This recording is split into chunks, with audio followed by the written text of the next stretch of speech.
Fala galera, tudo beleza? Começamos agora mais um vídeo aqui no canal do Motorsport.com e hoje a gente vai abordar um tema bastante interessante: a ida de Daniel Ricciardo para a McLaren. Afinal, o piloto australiano vai dar certo no time inglês? Ricciardo e McLaren vão conseguir voltar ao caminho das conquistas e vitórias? Bom, é isso que eu, Carlos Costa, e o editor-chefe do Motorsport.com, Felipe Mota, vamos debater nesse vídeo. Claro, fazendo aí um retrospecto da carreira do Ricciardo e um panorama geral da situação da McLaren na Fórmula 1. Mas antes da gente partir para o debate, não se esqueça, ative as notificações, se inscreva no canal e deixe o seu like e o seu comentário. Agora sim, vamos lá. Bom, então, Felipe, como avaliar aí no primeiro momento uma análise inicial dessa ida de Daniel Ricciardo para a McLaren em meio a essa dança das cadeiras no mercado da Fórmula 1, saída de Vettel da Ferrari, ida de Sainz para o time de Maranello e agora sim, com um pouco mais de calma, depois de discutir a questão da Ferrari, a ida de fato de Daniel Ricciardo para a McLaren, um grande piloto da Fórmula 1 atual, subindo de nível em termos meramente estatísticos, tendo em vista que a McLaren ficou no quarto lugar de construtores em 2019, justamente à frente da Renault. Como é que você avalia essa substituição aí de Sainz para o Ricciardo? Fala, Carlos, um abraço a todo mundo ligado aqui na nossa live. Eu acho que é um ponto amplo. Eu vou começar com essa sua pergunta específica da avaliação do Ricciardo ir à McLaren. Eu fiz uma live com o Reginaldo Leme na semana passada e ele falou, poxa, eu queria ver o Ricciardo na Ferrari. Eu também.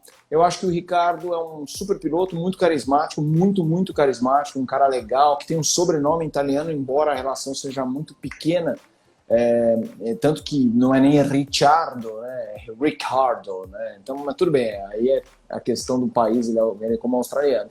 Mas eu acho o Ricciardo um cara de ponta, piloto de ponta, e seria legal vê-lo na Ferrari. Aí tem muita gente dizendo, não, mas eles não pegaram o Ricciardo, porque daí o Leclerc já está aqui, bota o Ricciardo aqui, a Ferrari não gosta disso, pegaram o Sainz, que é um cara bom, e é mesmo, o Sainz é um cara bom, a gente não tem muita noção do que ele é capaz, porque ele não teve ainda carro para mostrar que está lá na frente, mas ele já teve carro médio, como esse último da McLaren, e foi muito bem. E ele tem 25 anos, é uma criança, que a gente esquece porque ele está no grid há muito tempo, então até isso é bacana. Ele tem muita experiência, mais de 100 GPs, já conseguiu um pódio e agora vai ter uma chance na Ferrari. Isso posto, que eu gostaria, acho que seria muito legal ver Ricciardo na Ferrari, mas de repente eles já avaliaram que o Leclerc está muito aqui, que o Sainz vai ser capaz de entregar algum resultado interessante sem que os dois se matem. Esse casamento Ricciardo e McLaren pode ser interessante. É muito difícil, depois de uma década ruim, a McLaren teve uma década ruim, talvez a pior da sua história, lembrando que no começo da década ainda tinha algum rescaldo ali com Button e com Lewis, eles ganharam corridas, brigaram até pelo título para as rodadas finais, especificamente em 2010, mas é uma equipe que perdeu muita força nos últimos anos, e coincidência ou não, isso vem muito depois do rompimento McLaren e Mercedes. Então, agora que a gente sabe que, ao acordo, a Mercedes vai voltar a fornecer motores para a McLaren com esse know-how campeão, essa alma campeã, com a volta de um motor Mercedes e com um Ricciardo, cara, pode dar samba isso aí. Bom, então tendo em vista aí essa análise sua de conjuntura, que é bastante importante, e projetando aí uma eventual evolução da McLaren a partir da próxima temporada, justamente considerando o motor Mercedes, vale lembrar que hoje o motor da McLaren é justamente o Renault, eu queria que você fizesse uma avaliação agora mais voltada propriamente ao Ricciardo. Como ranquear, por assim dizer, o Ricciardo nesse grid atual da Fórmula 1?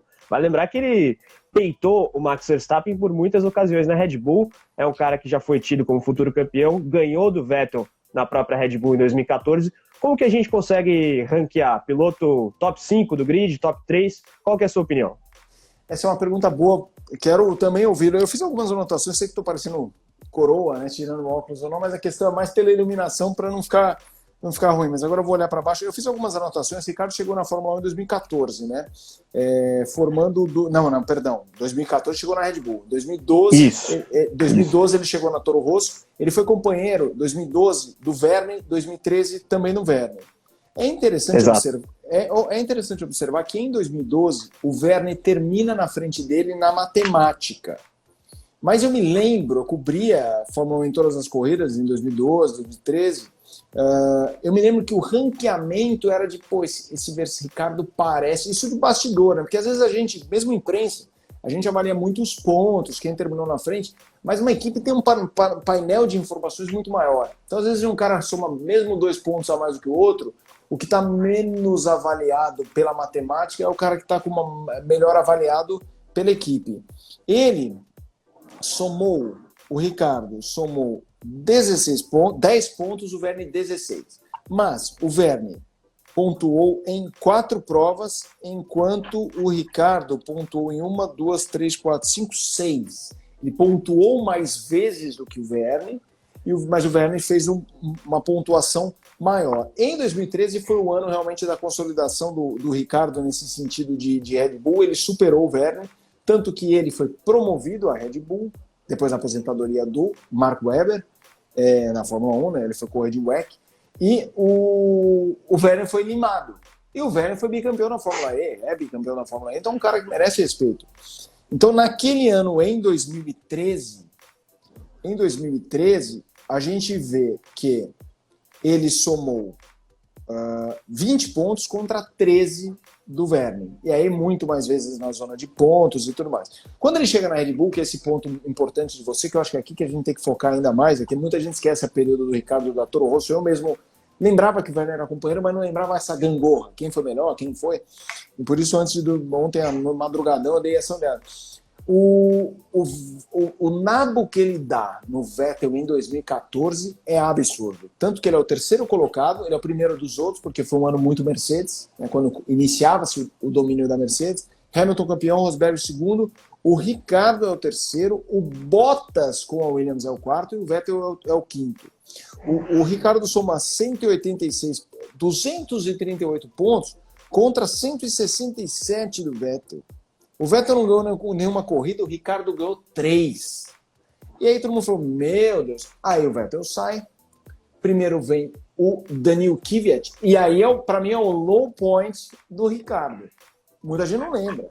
Mas o Ricardo perde do Kvyat. De 3 pontos. É 95 a 92. Ok, é que a gente fala. O carro aquele ano era muito ruim da Red Bull. Foi quando começou a treta Red Bull e Renault forte. E aí, mas acontece, tá lá esse carimbo. Ele perdeu para o Kvyat um campeonato inteiro. Aí no ano seguinte começa o Kvyat, vem o Verstappen. E eu também vi isso. Ele ganha no Verstappen no primeiro ano, dos dois juntos, mas curiosamente é aquele ano do Verstappen chegar e ganhar a primeira corrida na Espanha. Eu tô dando essa volta, eu vou responder, tá, Carlos? É que eu acho importante para o nosso pessoal que tá com a gente contextualizar. Ele depois, olha só, com o Verstappen, ele de novo é o terceiro naquele campeonato, só que o Verstappen ganha uma corrida e ele ganha uma corrida, cada um ganha uma, mas ele faz muito mais pontos que o Verstappen. No ano seguinte, que é o de 2017, é o ano que o Verstappen meio cai no olho do furacão, aí é a temporada completa, ele faz muita bobagem, o Ricardo termina em quinto, o Verstappen em sexto, mas o Verstappen ganha 2 corridas, o Ricardo uma, ou seja, o Verstappen se projeta como um grande vencedor de corrida, aquele cara mas era muito jovem e intempestivo, fazendo algumas lambanças, tanto que o Ricardo, mais regular, o Ricardo faz muito pódio. Aquele foi um ano que a Ferrari estava bem, tanto que o Kimi é o quarto, e aí eles vêm em quinto e sexto, eles ficaram ali bem caracterizados como a terceira força do campeonato. E aí 2018 é um ano que o Ricardo começa, se você pega a matemática, é uma surra do Verstappen, mas eu não sei se as pessoas lembram, depois que o Ricardo anuncia que ele vai para a Renault, a temporada dele acaba, tudo dá errado. Até parece que a Red Bull fica, você vai para a Renault? Ainda mais eles tretando, eu falo, quer saber? Se dane, tudo acontece com o Ricardo. Então se a gente fizesse essa ponderação, o Verstappen não teria dado esse nabo no Ricardo. Isso posto, por que eu fiz me alonguei? Porque eu acho que isso é importante para onde definir o Ricardo. Sinceramente, hoje, para mim, tem um ET absurdo, que é o Hamilton, por tudo que fez. Tem um Vettel, que é tetracampeão, ele não pode jogar no lixo, mas vem em má fase, então ele dá aquela caída, falando de raio-x de momento. E para mim, é Ricardo e Verstappen, neste momento, e Leclerc chegando agora, né? O Leclerc chegando agora, mas eu acho que Verstappen e Ricardo fizeram mais pelo tempo mesmo do que o Leclerc. Então, para mim, considerando o Vettel neste momento como uma incógnita, que pode sair da Fórmula 1 ou não, O Ricardo é top 3 do grid. Top 3, vai. Para não vir um chato falar, mas onde você vai pôr o Leclerc? Onde você vai pôr o Verstappen? Tá. O top 4 hoje, considerando o Vettel fora, é Hamilton sendo o primeiro, Verstappen, Ricardo e Leclerc na mesma prateleira. Eu coloco neste momento o Ricardo na mesma prateleira do que os dois. Os dois são mais jovens, talvez eles tenham uma possibilidade de curva de ascensão maior, que eu quero dizer assim, daqui a pouco, daqui a 10 anos, Leclerc e Verstappen podem ser daqueles multicampeões e de repente o Ricardo não. Mas estou falando de bater roda agora, 2020 e 2021. O Ricardo é um cara, para mim, menos explosivo, talvez com uma capacidade de ganhar menos corridas do que um Verstappen, do que talvez o Leclerc, mas com uma velocidade pura incrível e muito cabeça. Um cara que fez poucas besteiras. Então, para mim, estamos falando de um piloto top do grid. Não é...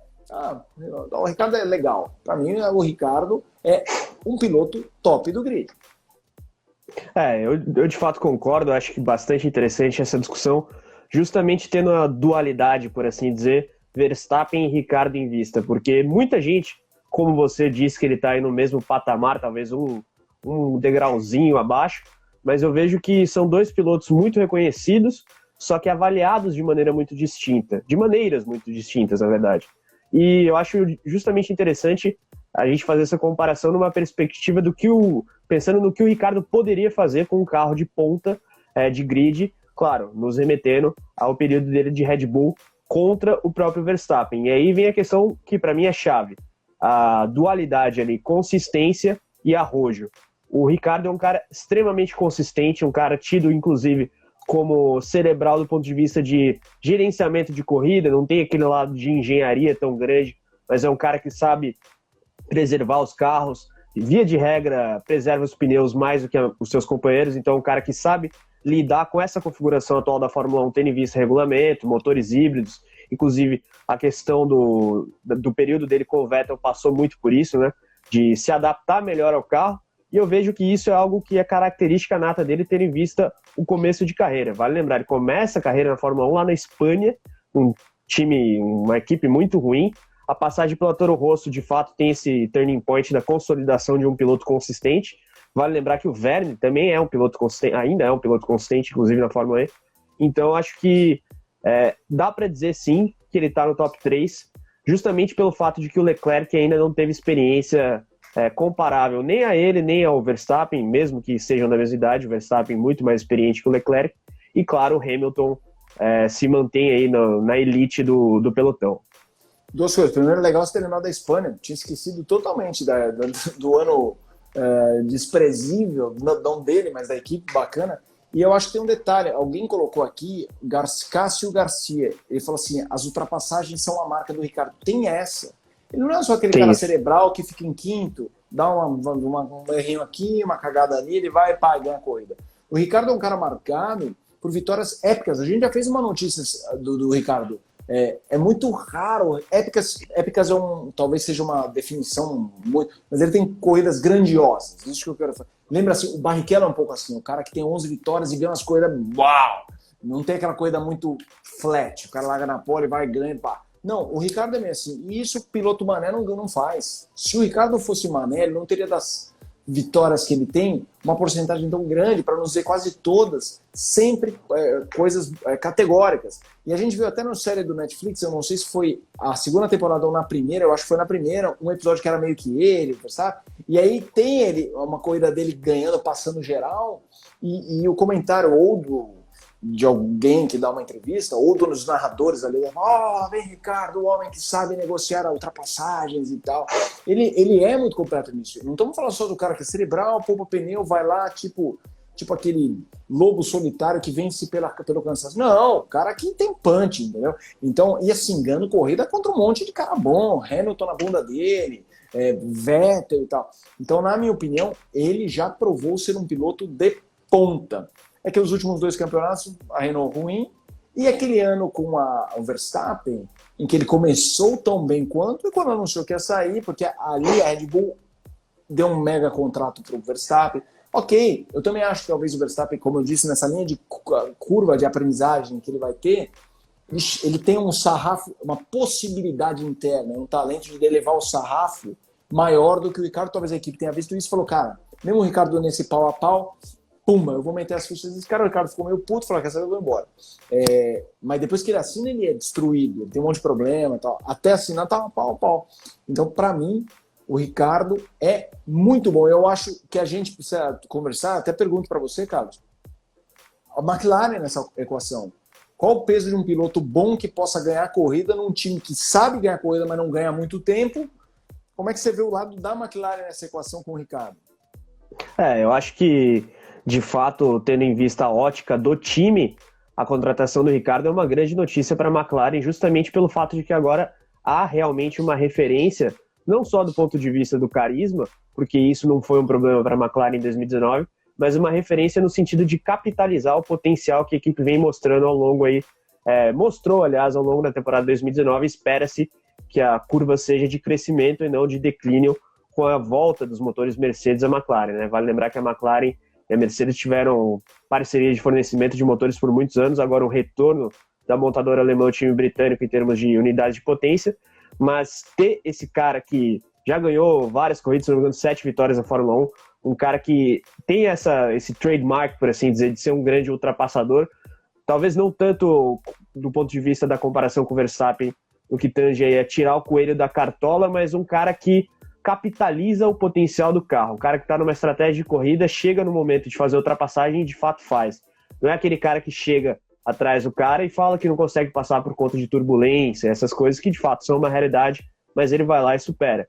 Então, tendo isso em vista e tendo aí o planejamento de longo prazo da McLaren para voltar a disputar o título, e aí a gente tem que pensar mais em 2022 do que em 2021, propriamente dito, tendo em vista que o novo pacote técnico foi adiado, né, em função da pandemia de coronavírus.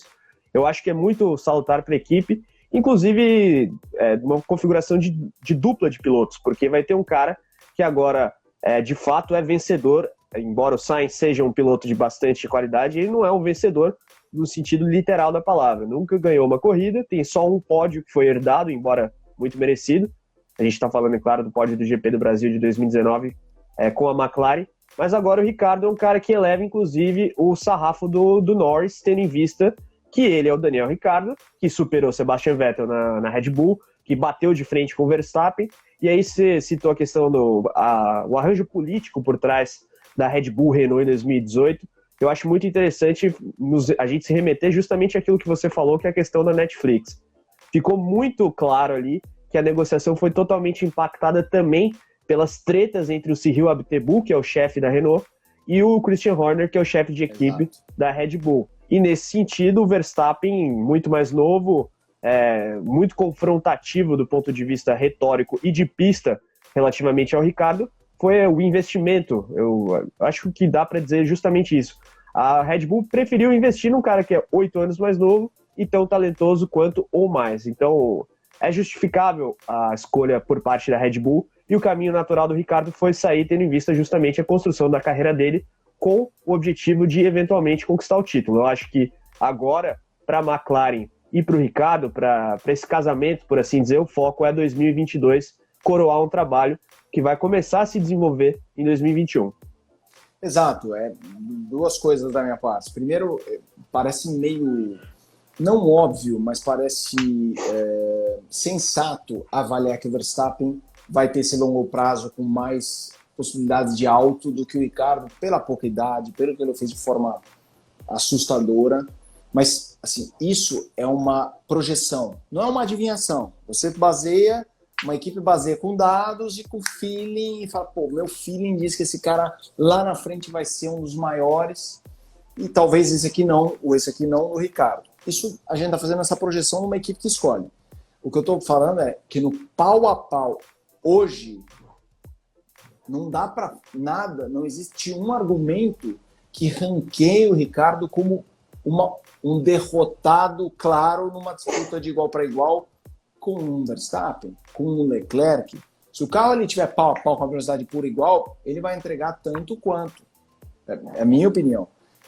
Acho também que na Fórmula 1, eu não gosto de comparar muito a outros esportes, ainda mais que o nosso público já é um público que gosta de corrida, mas assim, é como se a gente comparasse dois gênios do futebol, em que um é mais, ou de dois gênios da música, em que um é mais virtuoso e o outro é mais tático, vamos dizer assim.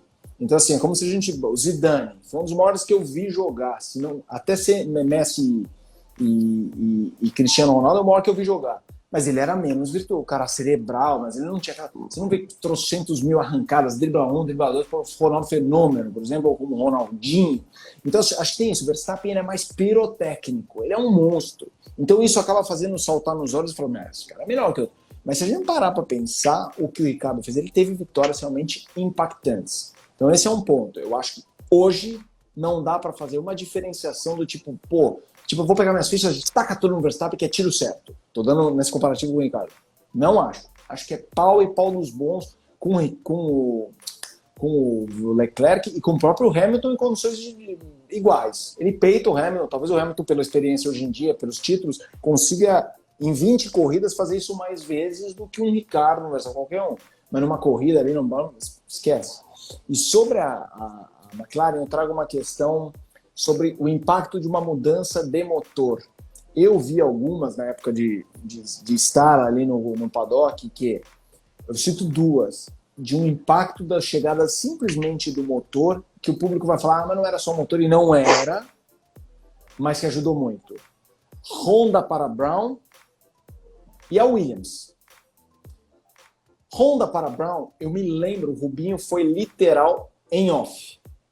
Ele falou assim, gente, o carro da Brown é bom, mas aquele carro da Honda não era horroroso. Esse da Brown é bem melhor. Mas dizem os dados, as análises, que só a troca de um motor pelo outro já daria pra gente de 4 a 5 décimos. Cara, isso é coisa pra cacete. Some-se a isso, de repente, um carro melhor da Brown, aí saiu do subterrâneo do prédio e foi pro 10º andar. Legal. Mas o motor teve um impacto muito grande. E a Williams estava lá atrás, foi no ano que começaram os híbridos, né? E aí a Mercedes largou muito na frente. A Williams saiu lá da casa do cacete para a ponta. Basicamente por motor. Óbvio que aquele gap, aquela diferença da Mercedes híbrida no começo da era para essa, já não existe. Tanto que nas últimas corridas, pistas de alta velocidade, a Mercedes nem sempre levava melhor e muitas vezes a Ferrari tinha vantagem. Mas é inegável que a Mercedes não tem o melhor motor, está ali em cima. Isso que dê 2 décimos para a McLaren. 2, não precisa dar 1 segundo. Já faz. Some-se isso. O piloto faz diferença. Uma equipe pode achar um caminho do carro, vai mudando o astral de toda a equipe. Temos um Ricardo. E aí a coisa encaixa. É importante dizer que ele está chegando num momento de bons ares da McLaren. A última temporada foi honesta. Isso vai transformar numa potência? Não acho, mas acho que com a chegada da Mercedes, que é um casamento que já deu muito certo, essa equação ficou interessante. Estou bem curioso para ver o que pode acontecer nesse casamento, sim. Bom, pessoal, tá aí o nosso debate, o nosso bate-papo sobre a ida do Ricardo para a McLaren, e agora a gente quer saber a opinião de vocês. O que vocês de fato acharam da ida do Ricardo para a McLaren? A equipe fez bem em contratar o australiano? E o Ricardo vai conseguir na McLaren dar o passo adiante de sua carreira e de fato brigar por um título da Fórmula 1? Deixem a opinião de vocês aqui na área de comentários abaixo e não se esqueça, ative as notificações, se inscreva no canal e deixe o seu like. Até mais!